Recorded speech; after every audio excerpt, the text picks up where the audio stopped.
اللہ فرماتا ہے قرآن ایک مرتبہ ہی آیا ہے، لیکن ہر سال جب رات آتی ہے فضیلت ہم نے ہمیشہ کے لیے اس رات کو عطا فرما دی ہے۔ میں نے کہا مدینے کے تاجدار بھی ایک مرتبہ ہی تشریف لائے ہیں، لیکن 12 ربیع الاول کو فضیلت اللہ نے ہمیشہ کے لیے عطا فرما دی ہے۔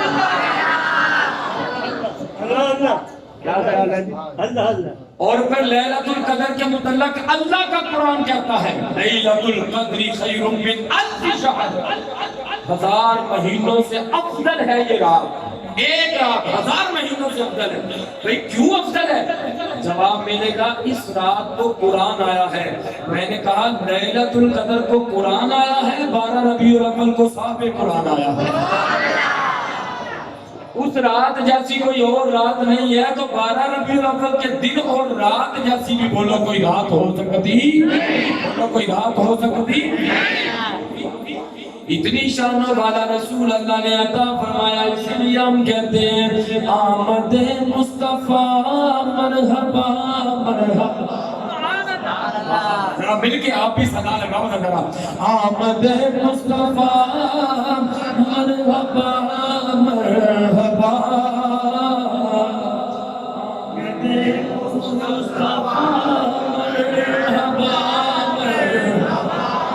تیرے تشریف لانے کی کیا بات ہے۔ یہ بچے ہیں نا ماشاءاللہ، بچے بھی بیٹھے ہیں، نوجوان بھی بیٹھے ہیں، میں چاہتا ہوں ذرا مل کے صدا لگا دے تاکہ گونج پڑ جائے۔ یہ صبح اٹھے نا تو ان کی زبان پر گانا نہیں ہونا چاہیے، سرکار کی نعت کا ترانہ ہونا چاہیے۔ میں یہ بھی دعا کروں گا جو اونچی سبحان اللہ کہے، اللہ اس کو سرکار کی زیارت ایسے نصیب فرمائے کہ چاروں یار بھی ساتھ ہوں، حسن و حسین بھی ساتھ ہوں۔ پتا تو چلے سرکار کے غلام بیٹھے ہوئے ہیں، تو مل کے ذرا صدا لگائیں گے آمد مصطفیٰ مرحبا مرحبا، تیرے تشریف لانے کی کیا بات ہے، ہر کوئی نور کا تاج پہنے ہوئے، تاج پہنے ہوئے، ہر کوئی نور کا تاج پہنے ہوئے، تیرے عالی گھرانے کی کیا بات ہے۔ یہ شان اللہ تبارک و تعالیٰ نے اپنے محبوب کو عطا فرمائی ہے۔ میں اور آپ ہم سب جو گناہ کرتے ہیں عذاب سے بچے ہوئے ہیں نا، یہ بھی اللہ کے محبوب صلی اللہ علیہ وسلم کے قدموں کی برکت ہے۔ قاری صاحب موجود ہے، سورۃ انفال اٹھاؤ۔ اللہ تعالیٰ قرآن میں ارشاد فرماتا ہے وَإِذْ قَالُوا اللَّهُمَّ إِنْ كَانَ هَذَا الحق من عندك فأمطر علينا حجارة من السماء أو ائتنا بعذاب أليم۔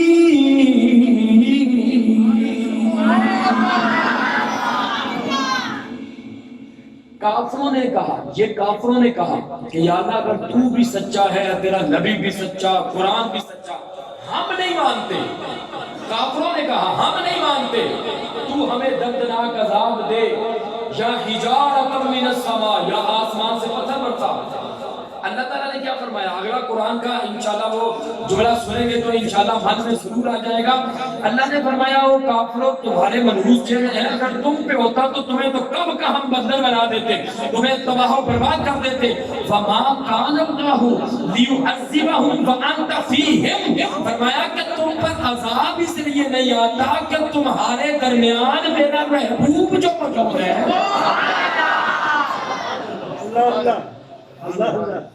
محبوب کی وجہ سے فرمایا کافروں تم بھی بچے ہوئے۔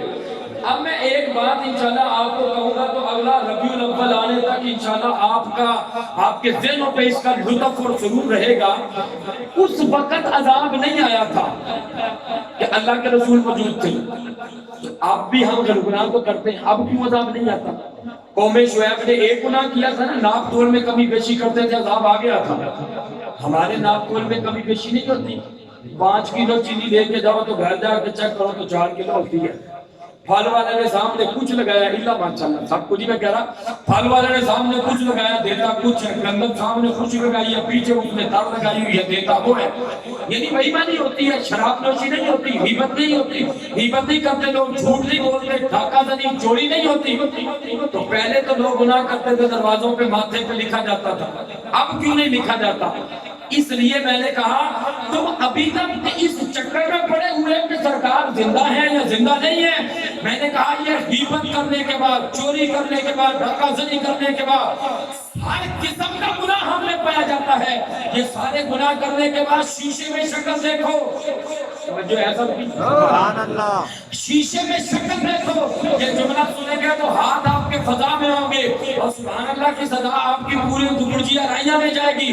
میں نے کہا یہ سارے گناہ کرنے کے بعد تو اپنی شکل شیشے میں دیکھ, اگر تو بندہ بن گیا ہے پھر جو مرضی ہے کیتا رکھ, لیکن اگر اتنے گناہ کرنے کے بعد شکل بدلی نہیں ہے, انسانوں جیسی شکل ہے, تو پھر کہنا پڑے گا مصطفیٰ کل بھی زندہ تھے, مصطفیٰ آج بھی زندہ تھے.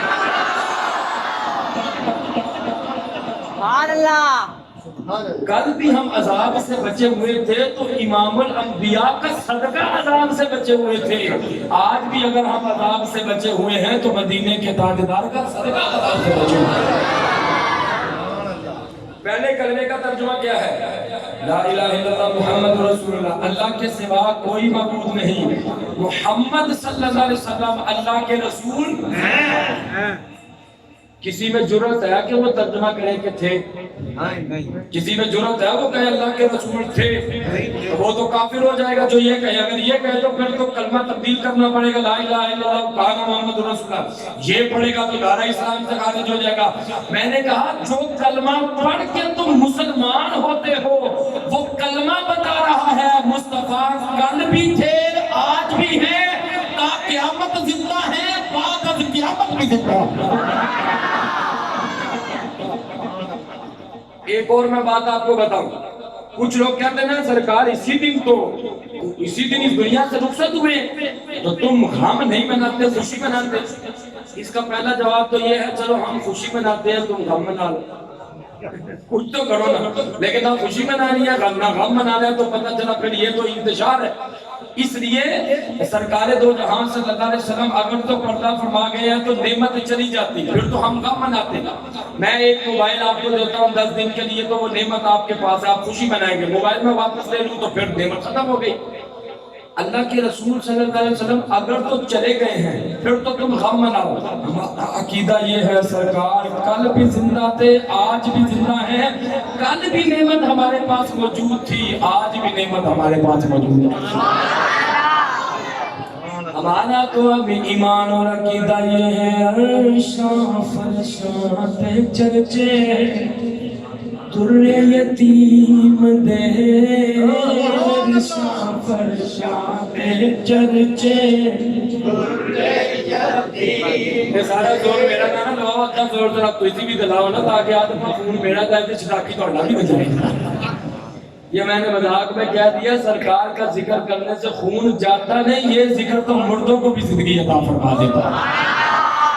تو شان حبیب الرحمان میں مفتی احمد یارغا نیمی صاحب نے حضرت صاحب لکھا, فرماتے ہیں حضرت یوسف علیہ السلام کو خریدنے کا وقت آیا, لوگ سونا ہیرے جواہرات لے کر آئے, ایک بری سی اٹی لے کر آ گئی اور کسی نے کہا یہ اٹی ہے تو اسے یوسف کو خرید سکتی ہے؟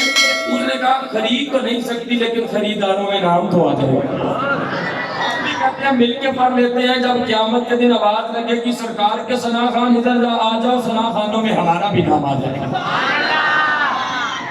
تو اب کون کون مل کے پڑھے گا ذرا, عرشاں فرشاں پہ چرچے در یتیم دے, عرشاں فرشاں پہ چرچے در یتیم دے, رتبے میں آلہ سب تو مدنی کریم دے, رتبے میں آلہ سب تو مدنی. جو مان گیا ذرا مل کے کہتے رتبے میں آلہ سب سب کو مدنی قریب دے۔ اور جو بندہ کہتا ہے نا میں نے آج تک کبھی سبحان اللہ نہ کہی ہے تو نہ کہنے کا ارادہ ہے، تو اب وہ بھی سبحان اللہ اس پہ کہے گا انشاءاللہ۔ رب جدو بندہ پایا، رب جدو بندہ پایا، اے محفلاں ساڈے حصے آیا۔ ایسی بات ہے کہ نہیں ہمارے حصے میں آئی ہے نا محفل۔ مجھے ایک بندے نے پوچھا میلاد کہاں لکھا ہوا ہے، میں نے کہا ہماری قسمت میں لکھا ہوا ہے۔ رب جدو بندہ پایا، اے محفلاں ساڈے حصے آیا۔ لکھ واری صدقے جائے رب دی تقسیم دے، لکھ واری صدقے جائے رب دی تقسیم دے۔ مل کے ذرا لکھ واری صدقے جائے رب دی تقسیم دے۔ رتبے نے آلہ سب تو مدنی قریب دے۔ سینے ہاتھ رکھ کے بہ گئے کہندے دل لٹ کے لے گئے۔ سینے ہاتھ رکھ کے بہ گئے کہندے دل لٹ کے لے گئے۔ کون جنہاں دے دل تے پہ گئے کنڈل حمیم دے۔ اللہ کہے جو سبحان اللہ کہے اس کے دل پر بھی پڑ جائے۔ جنہاں دے دل تے پہ گئے کنڈل حمیم دے۔ جنہاں دے دل تے پہ گئے کنڈل حمیم دے۔ ہمیں اپنی قسمت پہ ناز کرنا چاہیے کہ اللہ تعالیٰ نے ہمیں فساد کرنے والوں میں نہیں پیدا فرمایا، میلاد کرنے والوں میں پیدا فرمایا۔ بخاری شریف کتاب المغازی میں روایت موجود ہے، صحابہ کرام ارشاد فرماتے ہیں اللہ کے محبوب صلی اللہ علیہ وسلم خندق کھود رہے تھے۔ کھودتے کھودتے ہم نے دیکھا کہ آپ کو بھوک پیاس کا احساس ہو رہا ہے۔ قربان جائیں صحابہ کرام آپ کے چہرہ مبارک سے اندازہ لگا لیتے تھے آپ کو کھانے کی ضرورت ہے یا پانی کی ضرورت ہے۔ حضرت جابر نے دیکھا کہ بھوک لگی ہے، فوراً گھر گئے، جا کر بیوی کو کہا کہ کچھ کھانے کے لیے ہے، اللہ کے محبوب کی بارگاہ میں پیش کرنا ہے۔ تو بیوی نے کہا ہاں ایک جانور ہے، ذبح کرتے ہیں، اس کا گوشت بناتے ہیں۔ وہ عرب لوگ تھے، بڑی منٹوں میں وہ ذبح کر کے گوشت بھی بنا لیتے تھے، پکا بھی لیتے تھے۔ ابھی بھی گرمی میں جو عرب کے لوگ ہیں وہ بڑے تیز ہیں ان کاموں میں، روز کا کام ہے ان کا۔ تو کہا کہ اس کا گوشت بناتے ہیں، سالن بناتے ہیں، تھوڑے سے جو پڑے ہوئے ہیں تو 2-4 روٹیاں بن جائیں گی تو 1-2 بندے کا کھانا ہو جائے گا۔ اور ساتھ حضرت جابر کو کہا کہ اللہ کے رسول کو جا کر کان میں کہنا آہستہ آہستہ کہنا، کیونکہ کھانا کم ہے تو وہ نہ ہو کہ سارے آ جائیں۔ ایک عالم جو وہ بندہ ہی سمجھ سکتا ہے نا کہ برات 100 کھلائیے رہتے بندہ 300 آ جائے تو پھر کیا دل پہ گزرتی ہے کھانا عین موقع پہ کم ہو جائے۔ آپ نے 10 بندوں کو انوائٹ کیا، آپ 30 جائے تو کیا دل پہ گزرتی ہے۔ حضرت جابر نے بڑے آرام سے کان میں آ کر عرض کیا یا رسول اللہ صلی اللہ علیہ وسلم آج آپ کا دوپہر کا کھانا ہمارے گھر ہے۔ اگلا انشاءاللہ حدیث کا جملہ سنیں گے تو من میں سرور آ جائے گا۔ اللہ کے محبوب صلی اللہ علیہ وسلم نے جب سنا تو آپ نے باواز بلند سب کو فرما دیا ہے میرے صحابہ آج سب کا کھانا حضرت جابر کے گھر ہے۔ وہ وقتی طور پہ تھوڑے پریشان ہوئے کہ کھانا تو 1-2 بندے کا ہے، اللہ کے رسول نے سب کو کہہ دیا۔ فوراً گھر گئے، جا کر بیوی کو کہا کہ بڑا کام تو اس طرح ہو گیا کہ اللہ کے رسول نے سب کو کہہ دیا۔ قربان جائیں حضرت جابر کی جو بیوی تھی وہ بھی ہمارے عقیدے والی تھی۔ تو بیوی نے کہا کیا ہوا؟ کہا اللہ کے رسول نے سب کو کہہ دیا ہے۔ تو بیوی نے کہا کہ تم نے کہا تھا سب کو کہا؟ کہا نہیں، اللہ کے رسول نے خود کہا۔ تو بیوی نے کہا اے جابر پھر پریشان کیوں ہوتی ہے؟ جو مصطفیٰ سب کو بلانا جانتا ہے وہ سب کو کھلانا بھی جانتا ہے۔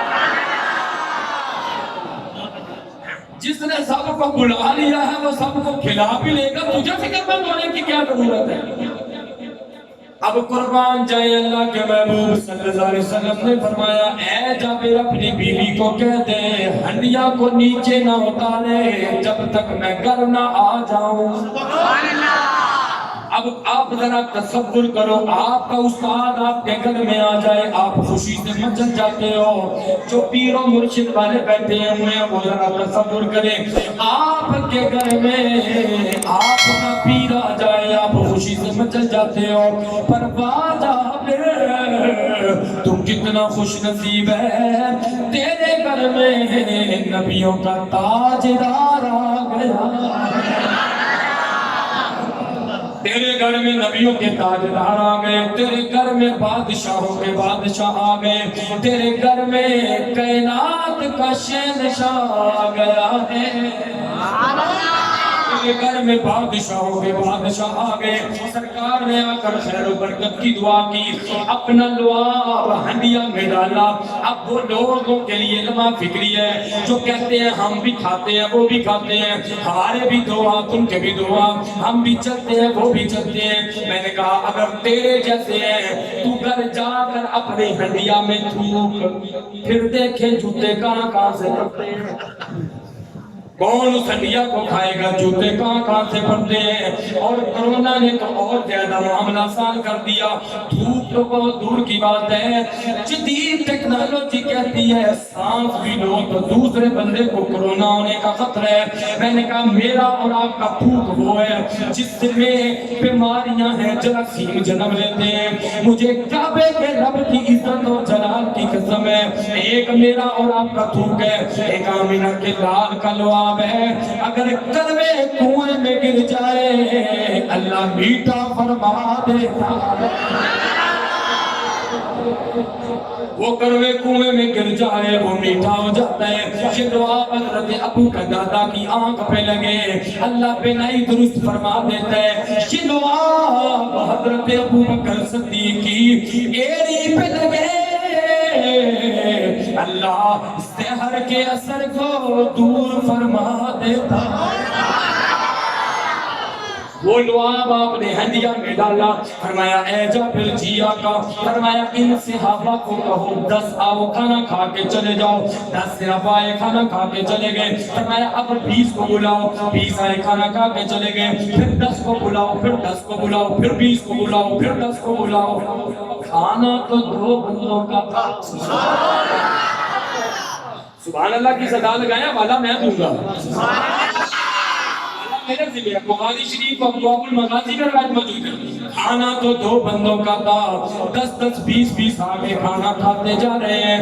جب سب نے کھانا کھا لیا حضرت جابر سے صحابہ نے پوچھا اے جابر بتا کتنے لوگوں نے کھانا کھایا ہے،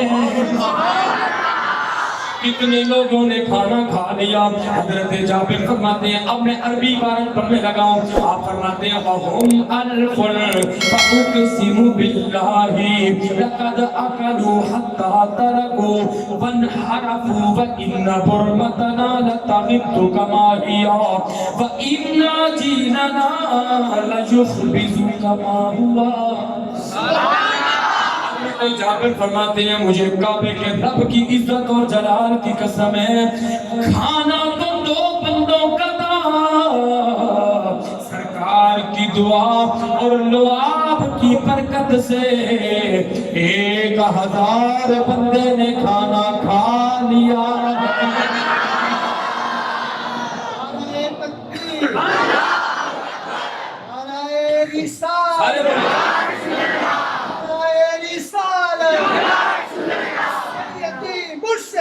یا نبی یا نبی سیدی مرشدی یا نبی یا نبی، غلام ہے رسول کے غلام ہے، غلام یہ رسول میں دوڑ بھی قبول ہے، ہونا عشق مصطفیٰ تو زندگی قبول ہے، نعرہ حیدری یا علی، تاجدار ختم نبوت، اس پہ ذرا دونوں ہاتھ اٹھا کے تاجدار ختم نبوت۔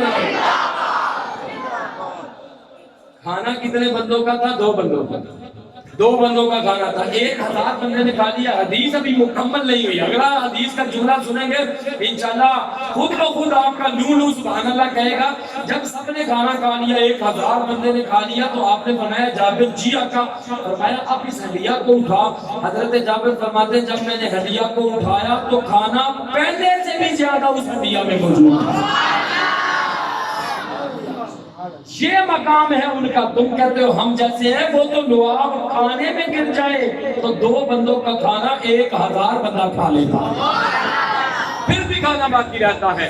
تمہاری انگلی اٹھے تو پرندہ بھی نیچے نہیں آتا، ان کی انگلی اٹھ جائے تو ڈوبا ہوا سورج بھی اثر کے مقام پہ آ جاتا ہے، ان کی انگلی اٹھ جائے تو چاند بھی 2 ٹکڑے ہو جاتا ہے. وہ اشارہ کرے تو درختوں کو چلنے کا شعور آ جاتا ہے. وہ چاہے تو اللہ ارادہ کرے، دل میں سوچے، اللہ قبلے کو تبدیل فرما دے گا. ان کے چاہنے سے احد پہاڑ کا زلزلہ رک جاتا ہے، ان کے چاہنے سے بیمار شفا پا جاتے ہیں، اور مصطفیٰ کے چاہنے سے اللہ مردوں کو زندگی عطا فرما دیتا ہے. یہی تو ہم گلی گلی بتاتے ہیں. ہمیں اللہ نے وہ رسول عطا فرمایا ہے جو بے مثل و بے مثال رسول بنے گا. اور اللہ کے محبوب صلی اللہ علیہ وسلم نے اپنی آمد کی خوشی خود منائی ہے. ہر سوموار کو روزہ رکھا کرتے تھے. صحابہ کرام نے عرض کیا یا رسول اللہ صلی اللہ علیہ وسلم آپ ہر سوموار کا روزہ رکھتے ہیں. فرمایا فیہ ولدت وفیہ انزل علی القرآن. فرمایا اسی دن اللہ نے مجھ پر قرآن نازل فرمایا ہے، اسی دن میں پیدا ہوا. حضرت عمر فاروق رضی اللہ عنہ سے یہودی نے پوچھ لیا، کہتا ہے آپ کے قرآن میں ایک ایسی آیت ہے، اگر وہ آیت ہمارے پاس ہوتی ہم اس دن عید مناتے.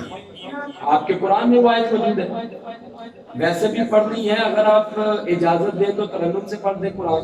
سبحان اللہ. محبت میں سبحان اللہ.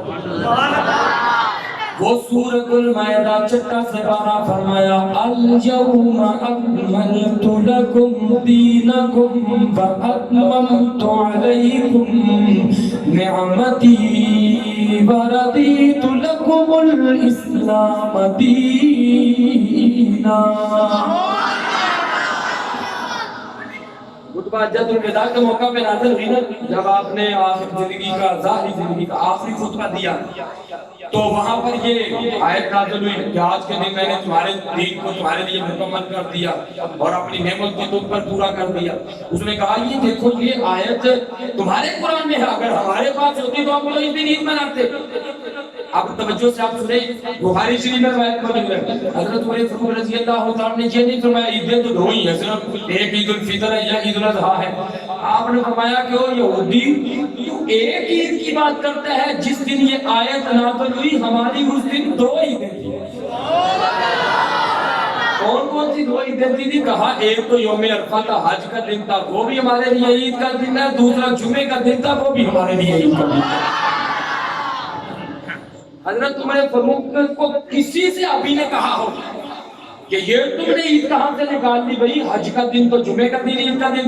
حضرت عمر فاروق نے ثابت کر دیا عید الفطر بھی عید کا دن ہے، عید الاضحیٰ بھی عید کا دن ہے، جمعہ بھی عید کا دن ہے، حج بھی عید کا دن ہے، اور سب سے بڑا جو عید کا دن ہے وہ 12 ربیع الاول کا دن عید کا دن ہے. اچھا ایک اور بات، آپ اگر گھر میں نماز ادا کرتے ہیں تو ایک نماز کا ثواب ہے، ایسی بات ہے. اگر آپ کو اللہ تعالیٰ توفیق دے، اور میں دیکھ رہا ہوں ماشاءاللہ بڑے پکے نمازی ہیں، جمعے پہ بھی ماشاءاللہ آتے رہے، تشریف لاتے رہے، اللہ تعالیٰ سب کی جوانیوں کو سلامت رکھے اور سب کو صحت والی زندگی عطا فرمائے. بعد جماعت نماز ادا کرو تو کتنی نمازوں کا ثواب ہے؟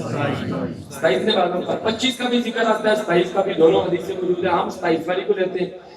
اور جس وضو کے ساتھ آپ مسواک کر دیتے ہیں پھر نماز ادا کریں تو پھر 70 نمازوں کا ثواب ہے. بولو کتنی نمازوں کا؟ 70. اب اگلی بات بہت پیاری ہے.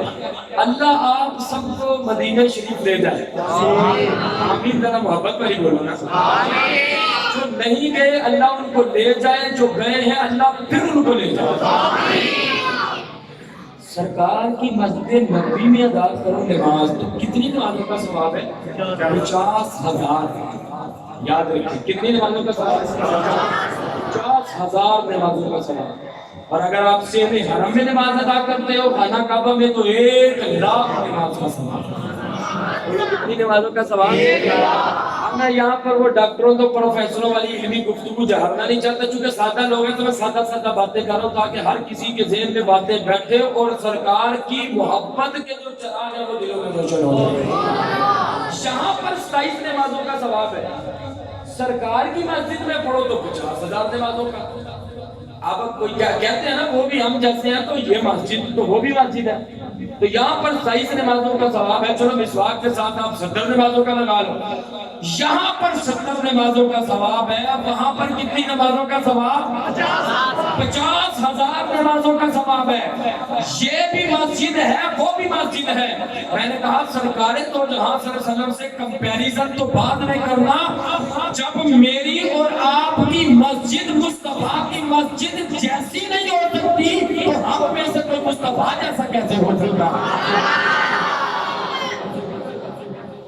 بات سمجھ آئیے آپ سب؟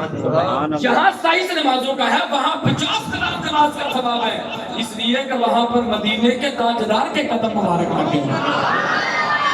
اور اگلا ایک جملہ میرے ذہن میں آ گیا، یہ میں نے سوچا نہیں تھا، آپ کے ماشاءاللہ بابرکت نورانی چہرے دیکھ کر میرے ذہن میں آ گیا، تو آپ کے دامن میں ڈال دیتا ہوں کہ کچھ نے کہا کہ مکہ افضل ہے، کچھ نے کہا کہ مدینہ افضل ہے۔ اعلیٰ حضرت نے بھی کہا نا کہ طیبہ نہ صحیح افضل مکہ ہی برا ظاہر، ہم عشق کے بندے ہیں کیوں بات بڑھائی۔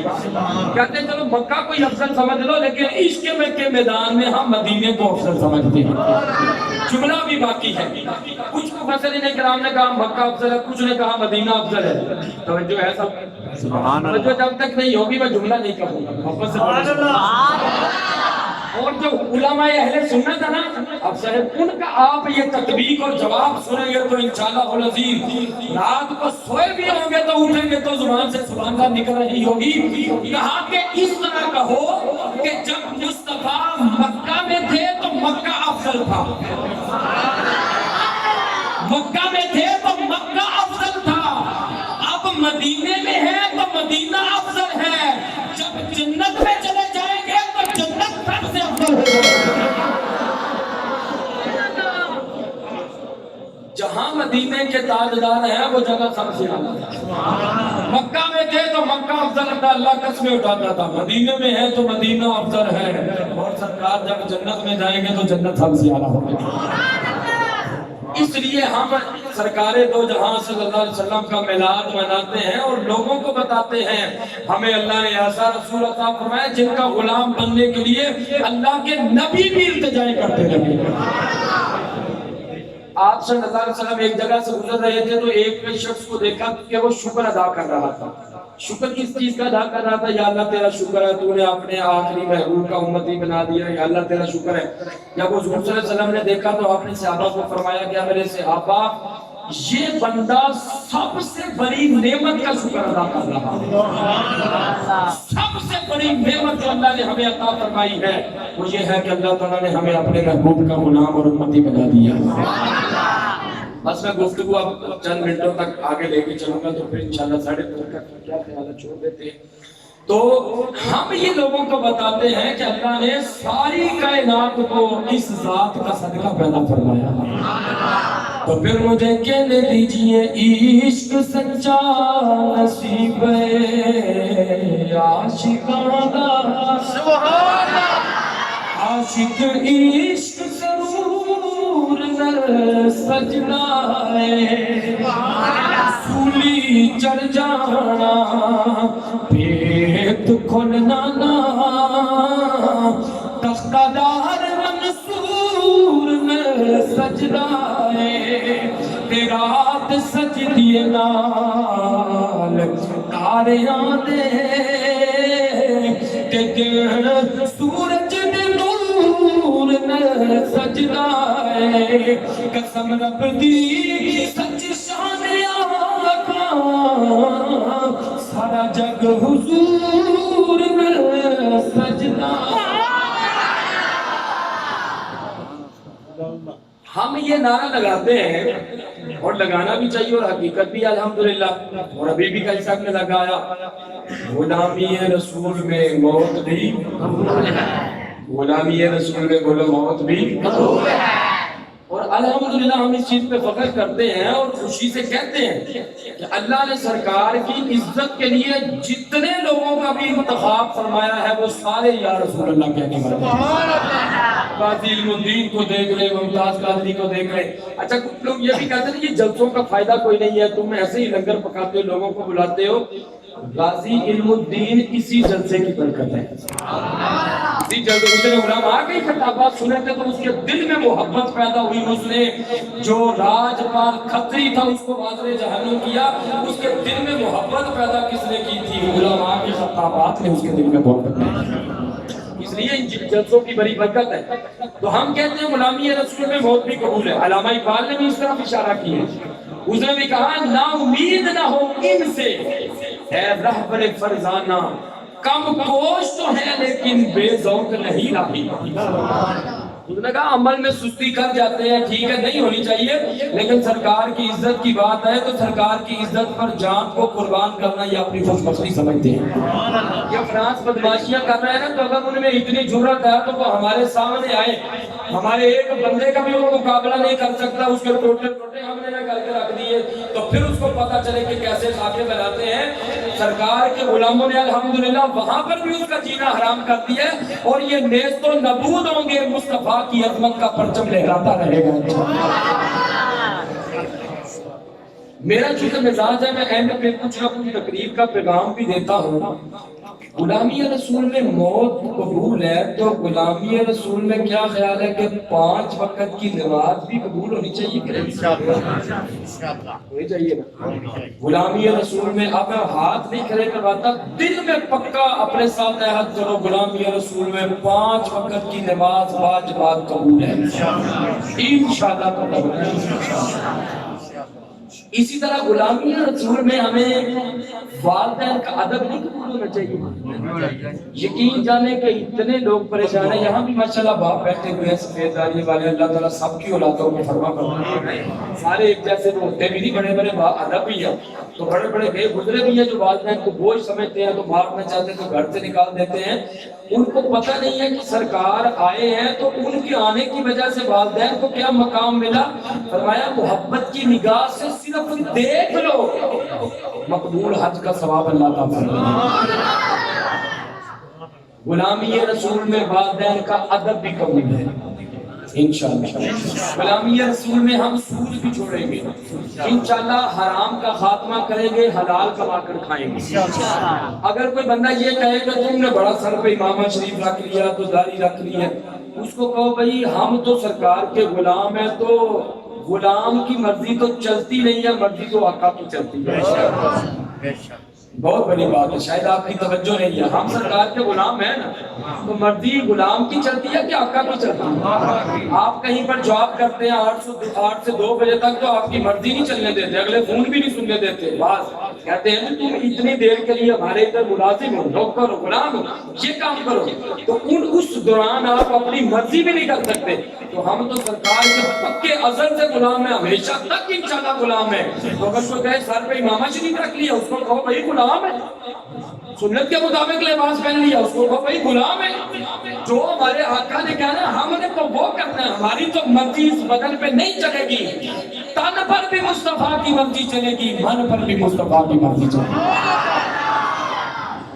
اور یہ میں آپ کو تجربے کی بات بتاتا ہوں کہ آپ صلی اللہ علیہ وسلم کی کوئی بھی سنت لے لیں، مثلا مسواک کرنا سنت ہے، آپ مسواک کرنے لگے تو آپ کے دل میں خیال آئے گا نا کہ سرکار ایسے مسواک فرمایا کرتے ہیں، یار اس سے بڑی اور کیا نعمت ہو سکتی ہے کہ آپ سوچیں گے تو آپ کی روح مصطفیٰ کی بارگاہ میں پہنچ جائے گی۔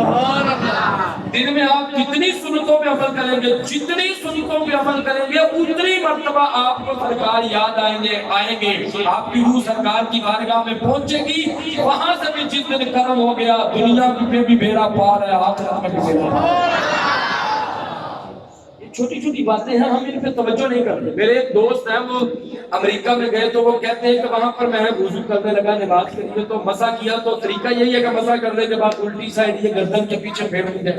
کہتے ہیں جب میں نے پھیری تو ایک انگریز کہتا ہے یہ تم نے کیا کیا؟ کہتا ہے میں نے کہا کہ یہ ہمارے نبی یہ طریقہ بتایا, ہم وضو کرتے ہیں دن میں 5 مرتبہ. وہ کہنے لگا کہ مجھے یہ تو نہیں پتا تمہارا مذہب کیا کہتا ہے. ہمارے ڈاکٹر یہ کہتے ہیں یہاں کچھ وینز ہیں وہ بہت زیادہ بعض اوقات گرم ہو جاتی ہیں تو گردن توڑ بخار ہو جاتا ہے, بندے کی ڈیتھ ہو جاتی ہے. تو ڈاکٹر کہتے ہیں کبھی کبھی ہاتھ گیلا کر کے تو ادھر لگا لیا کرو. وہ مسلمان مسکرا کے کہتا ہے تمہاری سائنس اب بتا رہی ہے, ہمیں آمینہ کے لال نے 1400 سال پہلے بتایا. تم اب کہہ رہے ہو اللہ کے رسول نے اس وقت بتا دیا جب یہ سائنس کیا سائنس کی سین بھی نہیں تھی, تو آپ نے بتا دیا یہ گردن کے پیچھے لگا دیا کرو وضو کرنے کے بعد. آپ نے وجہ تو نہیں بیان فرمائی, لیکن وہ آج سائنس تحقیق کر رہی ہے, اللہ کے رسول نے اس وقت ارشاد فرما دیا. بڑی نعمتیں ہیں یقین جانو سنت کے اندر. ہاتھ سے کھانا سنت ہے نا, ہاتھ چلے مجبوری ہو تو کبھی بندہ چمچ سے کھا بھی لیتا ہے, ہم سے بھی سستی ہو جاتی ہے.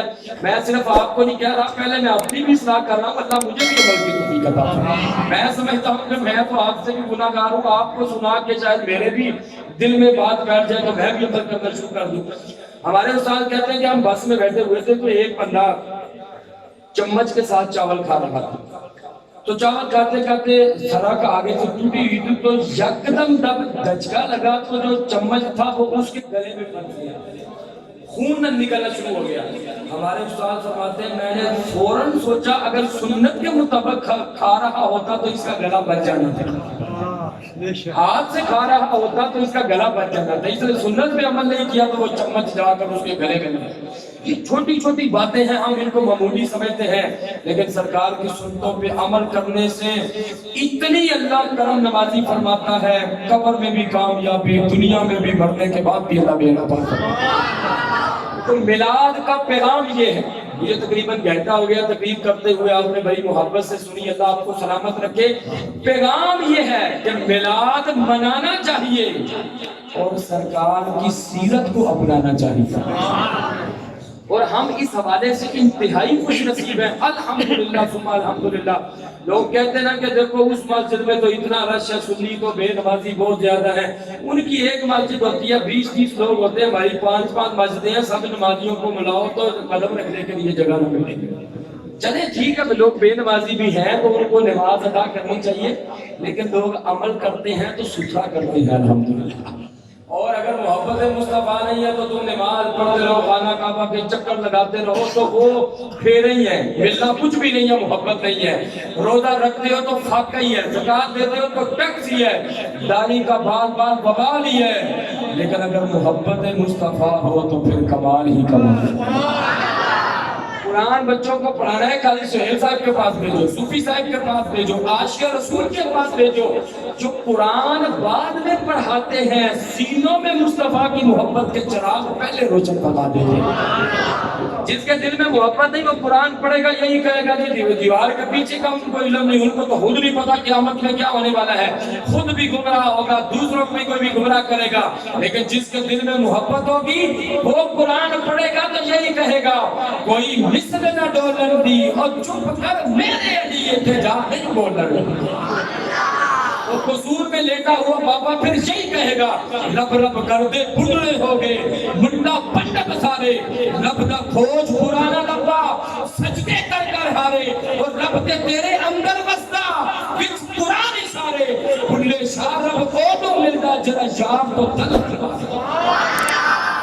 سبحان اللہ.